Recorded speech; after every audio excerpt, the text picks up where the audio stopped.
So again, I want to get this really clear for everyone that successful manifestation is something we have to reframe. What it means to successfully manifest your life is to make it aligned with your higher self, simply put.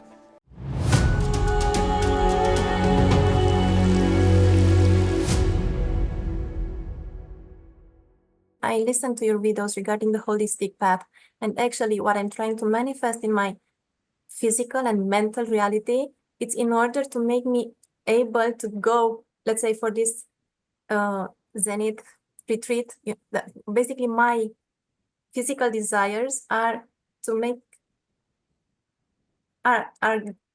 what I want to manifest in the physical plane. It's in order to get me in the places where it's easier to me to be with people like you, where I can easier access, the woman of God in me.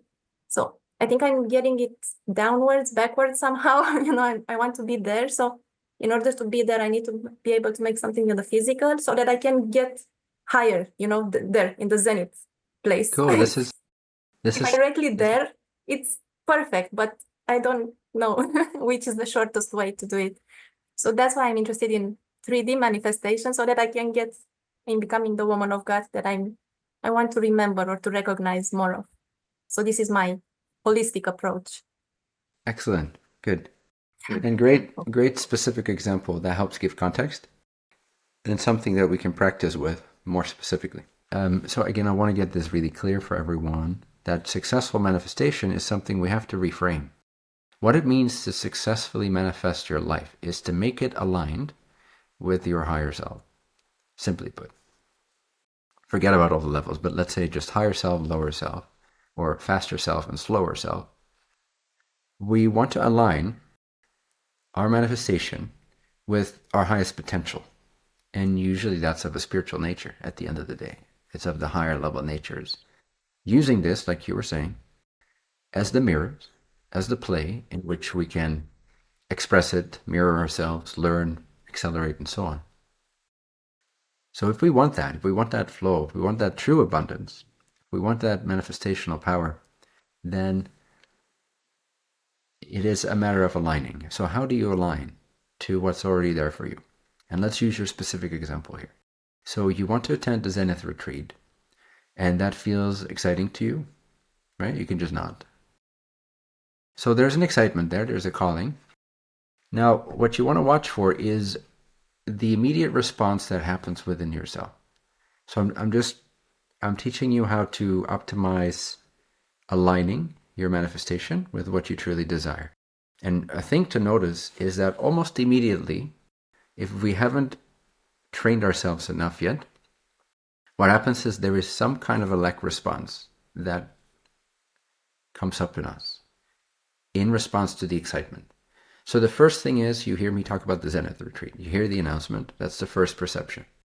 Second perception is you tune into that and you feel either it feels aligned with my higher self or it doesn't. And if it resonates, there is a bubbling up of excitement. There's a bubbling up of potency, of empowerment, of joy, of expansion. Right? So in short, there's an excitement.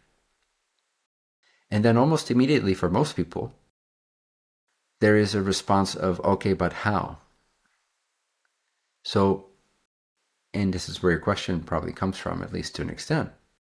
It's like, well, okay, I have to make money and I have to figure out how to travel there and I have to figure out who's going to take care of my kids for a week or so and all these things. So immediately, just be mindful of this. Our lack ideas come up and get triggered in response to our resonance. So there's an opportunity, you perceive it, you think about it, or you tune into it. Higher self responds with excitement and radiance and expansion. It gives you the signal, this is cool, this is good, this helps align your life, this is the direction you want to go into, this is the highest benefit. You feel that as excitement in your body and your mind. But then the next thing that often happens is all of our lack beliefs and our conditioning. Our Newtonian thinking. This is why seeing through the illusion of time can be so helpful in cutting down on the amount of time you need to process lack back into abundance. Because if you really realize that things are not as solid and physical and linear as they seem, then that takes care of so many of our lack beliefs, of our conditioned views of how and when and by which means, and I don't have this, and it would require this, and a lot of action and a lot of effort and this. So, and not to mention all the self-concepts we have of, okay, well, I am just not someone who has a lot of money, or I'm just not someone who can take off a week that easily, or I have kids and therefore I can't, or all these self-concepts that limit our ability to trust our excitement and that throw up some of these resistances that then produce the question of, okay, how do I get better at this? Or what do I need to align here? Which are great questions. But these filters, these conditionings, these ideas are the ones that we want to clean up. And that will allow the flow to come from higher self into the body, into the mind, and into the world. And so your overall vibrational radiance will match up with the higher levels, and it will produce a different reality. And this is how magic can happen. This is how opportunities arise. This is how unexpected events occur. This is how synchronicity happens. This is how suddenly you have what you need to be able to align your circumstances and so on. So I'm just going to pause here for a second and see where you're at with this question and where you would like us to take it next, if anywhere. While listening to you talking, I was feeling into why is it exciting for me to be there? Because I recognize that it's exciting to be where the people I admire are. So is it really my excitement? It's like always a constant desire for improving myself. And it's like a transmission or like a transfusion happens only when I'm closer to those people. Like alone, it's more difficult for me to do it. But when the reason why we are even joining these kinds of communities, right, is because of keeping the vibration at a certain level and because of relating and connecting. And so basically what I want is the state is not, I realize that I don't necessarily need to be on the island, or yes, I would love to be with the team and with you and with everybody, but it's what beyond that is like me being at the level where you, like, of course, being more connected with my higher self and my divine nature. This is what I'm actually looking for. And this is something that I could attain not only by being present there, of course. I can have it here in my apartment. So I'm recognizing how wanting what everybody who has what I already, who already has what I want, makes me want to be somewhere, not actually this is a reconfiguration of my desire. Realizing what I'm actually desiring. It's the connection to God. It's not being somewhere where people who are connected to God are. If it makes sense. Yeah, totally. So then I can do the work here alone. But then it's nice to enjoy it with others. Because otherwise it's like, I don't want anything from this life, from this physical life. It's basically just doing my inner work but I guess somehow this is a little bit of my pain. Let's say I don't really have desires, big desires. I want to get what I read also in this description regarding the men and women of God. Their confidence comes from their direct line to the eternal wisdom of the divine. This is what I want. So this is why I want to be in the training, in the Zenith training, because I want to have this. Great. So come. Or no, don't come. But there's a few things. This is a great example because a lot of people think like this, especially once they've gotten enough spiritual education, they've gone through enough transformation, then they'll have internal dialogues like this. So I completely agree on paper with everything you just said when you were deconstructing your desire to go to the event. However, there's a big fine print in this, which is there is a vibration of undermining yourself while you said what you said, even though what you said is completely true on paper. So you said something along the lines of, okay, but I don't have to go because what I really want is not being on an island with a bunch of awesome people. Sure, sounds fun, but that's not really my desire. My desire is what I think I would get out of that. So this is great, and this is often what I teach and what I call essence Q. So you want to recognize, you think you want this, but that's just a symbol. It represents something. What's the real essence that you really want that could come through that, but it could maybe also come through that, or it could also come through nothing, just by being in your room by yourself and tuning in. So that's a great realization, and I agree with that principle very much. And I love that you're aware of your tendency to want to be with inspiring people so that you can get your alignment. That you see through that is great. And so I would almost completely agree with everything you said if I didn't feel also this fine print undermining vibration of where you were using justifications, the correct ones, the ones that on paper are accurate, but you were using it to undermine yourself when really all you want, what is saying yes, go, is your higher self saying yes, go. But then you hold it back with spiritual justification. And you, at the end of the day, yes, it's true what you're saying, but if it's coming from an act of self-undermining or blockage or lack beliefs or not worthy or I shouldn't maybe want that or whatever, then at the end of the day, you're still going to be feeling that guidance to go because it wants you to break through and it wants you to take action to really make it real for yourself, also in the symbolized world of form and shape and matter, because then it will really constitute a breakthrough for you and it will really transmute those energies. Not to mention all the other opportunities, connections, friendships, people, co-creations, future investments in your life and in the benefit of all that could arise from such a potent get-together. So don't undermine, don't throw out the baby with the bathwater just because you have a clear perspective that I don't really want or need anything because I have it all here and I should be able to access that. Yes, this is true. But also life does give it to us in the form of this mirror, in the form of our lives, in the form of what excites us. So if we hold back from that excitement out of fear and inhibition and lack beliefs, then that pulsation, that excitement, that guidance is not going to stop. It's not a holistic end of desire. It's a suppression using a concept of true alignment that sometimes works, sometimes doesn't. But if it's coming from self-undermining ideas, it will still be, it's still indicative of an obstacle, or not an obstacle, but a little blockage, you could say. Which is also why it excites you. This retreat is because it will force you, not force you, but it will, it will push you towards breaking through patterns like this. Completely, you spotted on. That's true. I learned, I guess, not to desire things, even if they're exciting, because if I feel that I cannot get what I'm desiring, it's another failure or another. So I'd rather just build in the invisible, but then if it doesn't reflect in the material, it's still not real, as illusory as real might be, of course, but it's not embodied, actually. This is what it's not embodied. Yes. The circuitry is not complete between the higher levels and the lower level.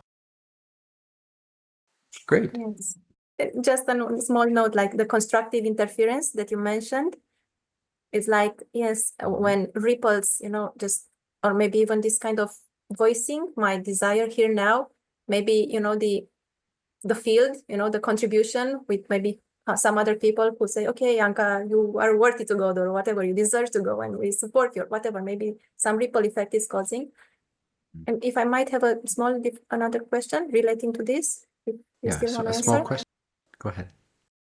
Small questions, yeah, just, yes, how big is the effect of the other kind of interference? I don't remember the name of the destructive, probably, interference of other observers or other energies from other people in the environment who maybe, let's say, do not favor or not support your path.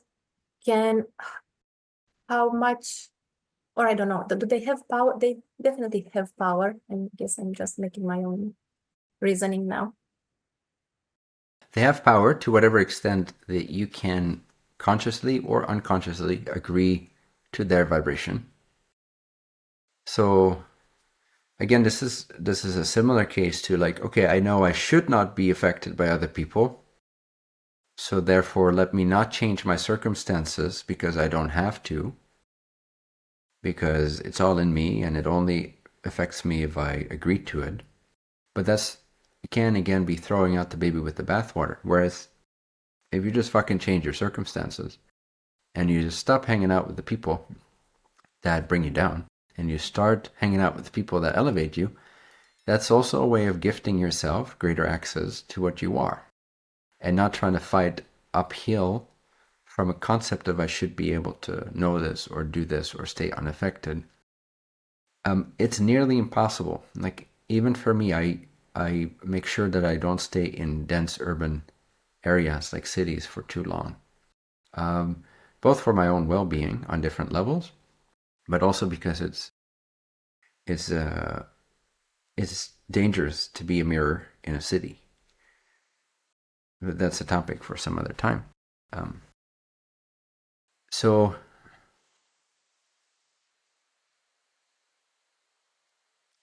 environment is imperative. It's very important, and I would not throw that out along with the realization that ultimately that can only affect you if you agree to it. This is true. Metaphysically, this is true. If you really don't agree with anything in your environment, you will not even experience your environment. You will just experience your own chosen vibration. But how many people can do that consistently without having to be in a constant state of remembrance and a high level of will? So if you also want your life to be chill and relaxing and flowing and fun and exciting effortlessly, not just because you're always maintaining your chosen vibration consciously, then I would really recommend that you become selective with your environment and the people you interact with and so on. Typically, to not make it sound too scary, like, okay, leap now, give up everything you don't like now.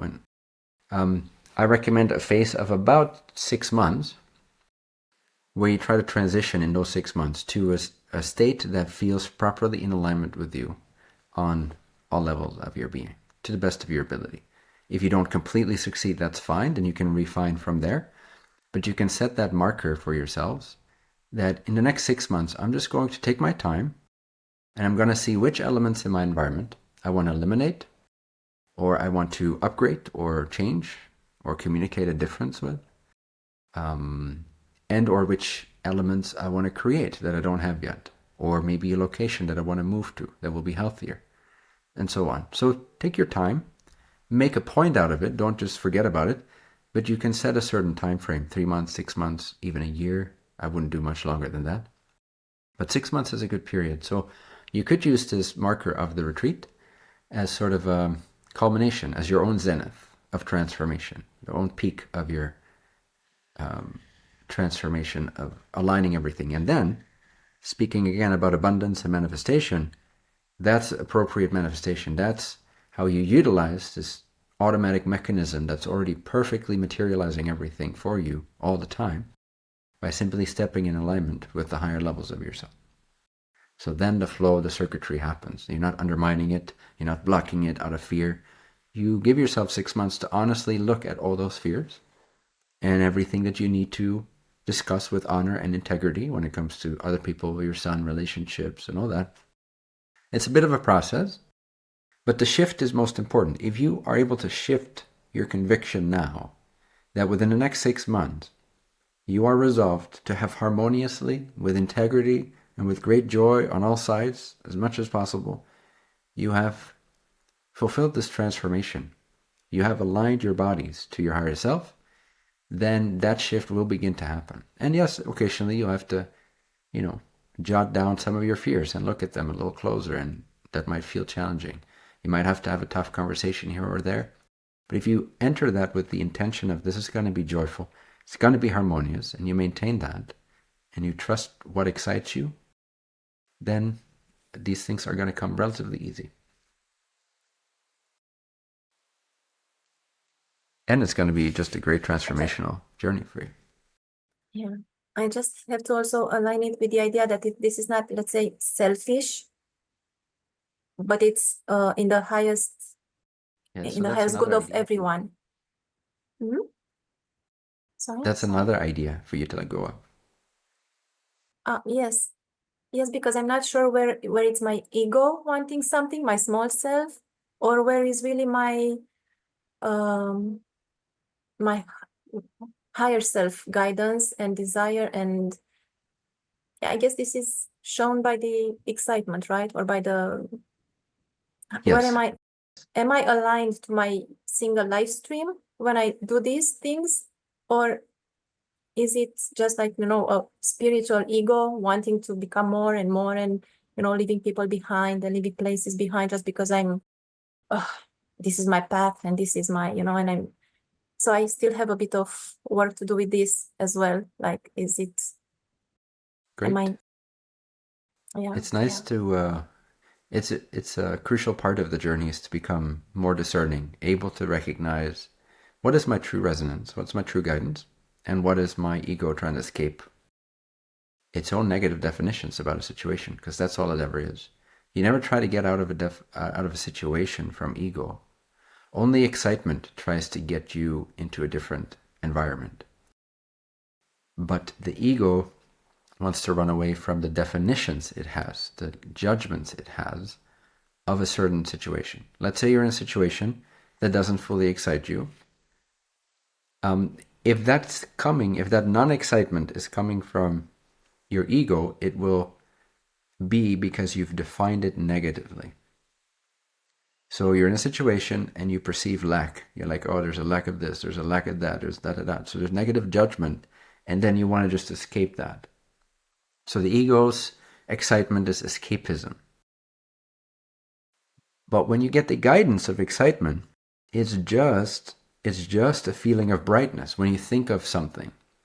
And yes, there can also be that egoic release of like, that would be so nice. You just got to watch for that little subtle voice that tries to latch onto it like it's a piece of fucking chocolate that's going to set you free. Here's usually how I summarize it. Anything that feels like a temptation is coming from the ego.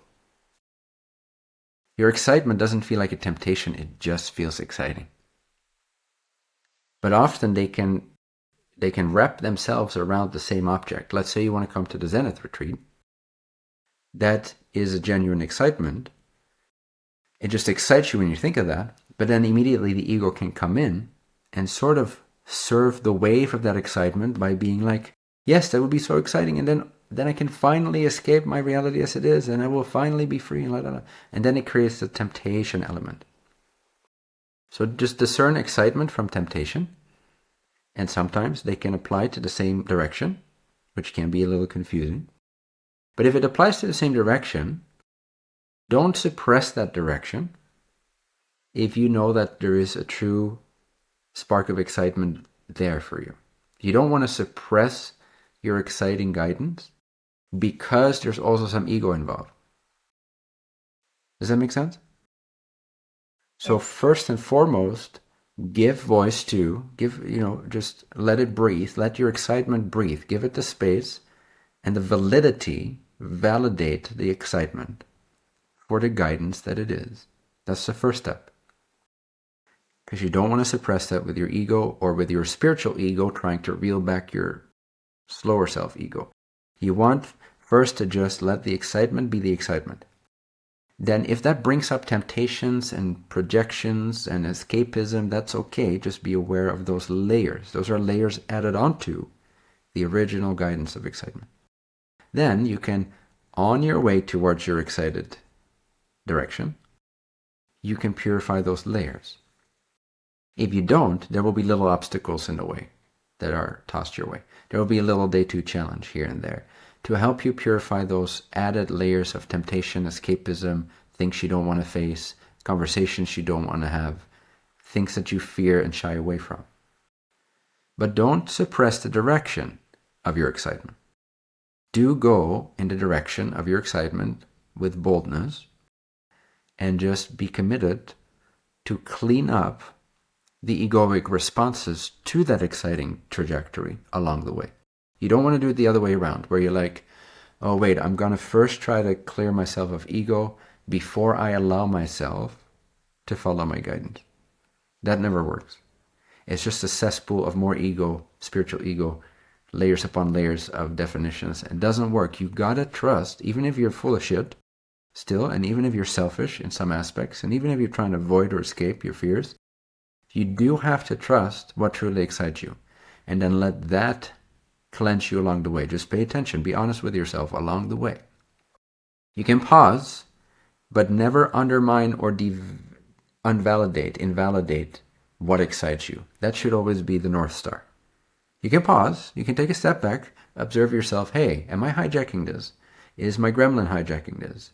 Where am I coming from? Can I purify this? Can I trust that it will happen in perfect timing? Can I just feel the excitement of Essence Q now? And can I still take action towards that reality? And at the same time, can I clear out whatever seems to be distorted and not so pure about it? That's fine. And then you move on again. But you don't want to stop for a long time. You don't want to stagnate or pull back or fear your excitement. Because your excitement is like the stream. It's like the flushing of the toilet. If the water doesn't flush, then, shit accumulates. So keep pressing that flush button. Keep flowing towards your excitement. That will help you flush out the nonsense and the impurities. But you got to use that sourceful energy of what excites you and your trust in that. That's the energy you use to clear out your ego. Without that energy, you can't really do much. You're just staring at a pile of nonsense, trying to figure it out in your head when really is a vibration of the heart or the soul that needs to guide you. So surf the wave of your excitement, full-bodied, with all of yourself. Say yes to that. And while you're surfing, refine your technique. Purify yourself. But you can't purify your technique if you're not serving that wave in the first place. I feel this is the last thing I'm saying because I feel like I'm taking time from everybody else, but I feel like there is an instant coming of the idea I'm not worthy. It's not accessible to me. It's like an over appearing thought when I desire something. No, you cannot have it. It's like a desire. No, that's not accessible to you. It's like there's like this. You have a desire. You cannot have it. It's like so. Right? It's like I need to detach these two. It's a strong belief or a strong sensation that Anka, you desire something. You cannot have it. It's by default. I don't know how to dissipate this from the. I get it. So what do you fear?